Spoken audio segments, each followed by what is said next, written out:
everyone, and welcome back to our channel. Today I wanted to talk to you about a few myths about home education. Let's debunk a few myths today.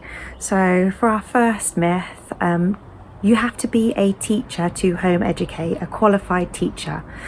No, you really don't have to be a teacher. You don't have to have any teaching qualifications. As long as you are able to give your child a full-time education that is suitable to their age and their level of performance or where they're at, then no, you don't need to be a teacher at all. Myth number 2 is that home educated children miss out on socialisation, and this is just a big no. In fact, most home ed children are really well socialised.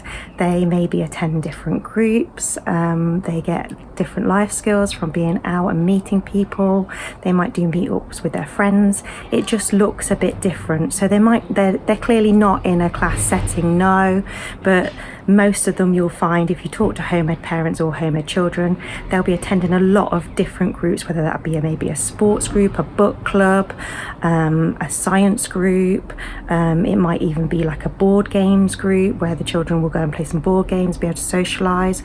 It may even just be like a free play where the adults meet and children are allowed to have some free time to do what they want, whether that be a craft or playing outside or just enjoying time with their friends. There's lots of different groups out there.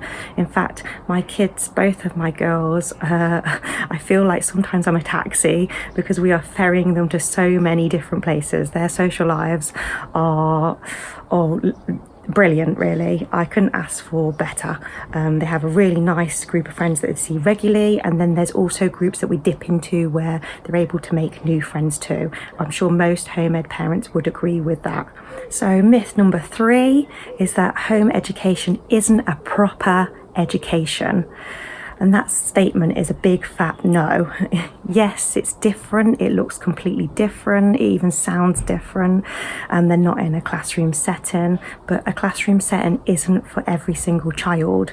So a home education is a valid education, it's just done differently. There's lots of different ways of home educating, from Montessori, which is learning through play, to maybe you might be semi-structured and you do certain things like maths, English, science, and then you do more child-led. Maybe they learn through life skills, through like cooking or doing a skill. It's just a different way of learning, that's it. There's no right or wrong to it, and also because they're not in the school setting, you're able to adapt that education to them. So it's really personalised, really. It's not just across the board. Myth number 4, and it's a big one that I get asked a lot, or it's like, oh, can your children still do GCSEs? Can they take exams?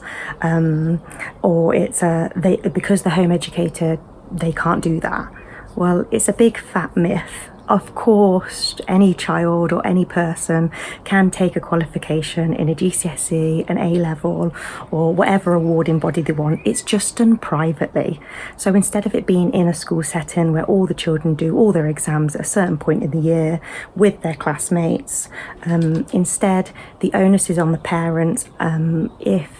If the parent or the child wants to do the exam, they can sit it privately, and obviously that needs to be financially paid for by the family.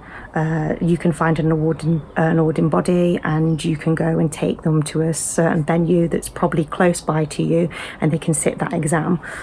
Also with the coursework as well, they can do the coursework as well throughout the year. You just obviously have to sign up to those things and know and have a plan in place that you want to do those.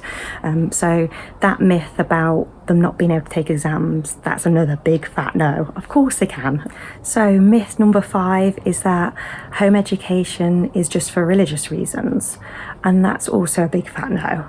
Yes, in some cases, maybe it might be for religious reasons. There's also lots of other different reasons why people home educate.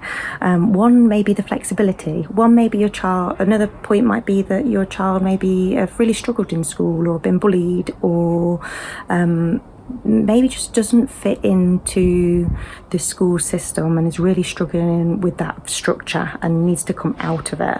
There's lots of different reasons for home educating, but it's definitely not just because of religion.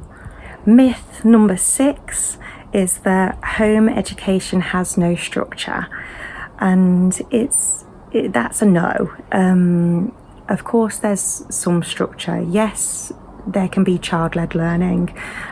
Yes, there can be semi-structured learning or even structured learning. It's just a different way. They're just doing it out. They're just learning outside of a school setting. So it's just not the normal school, like, 9 to 3 setting where they're in a classroom and then they're out in the playground and back into the classroom or whatever. It's just different. So yes, it does have structure, but each structure's tends to be tailored to the child and each individual child or a family as a unit that works for them. Another big myth, and probably my last one that I'm going to tackle today, is that home educated children won't be ready for the real world or real world experiences, and that is a huge no.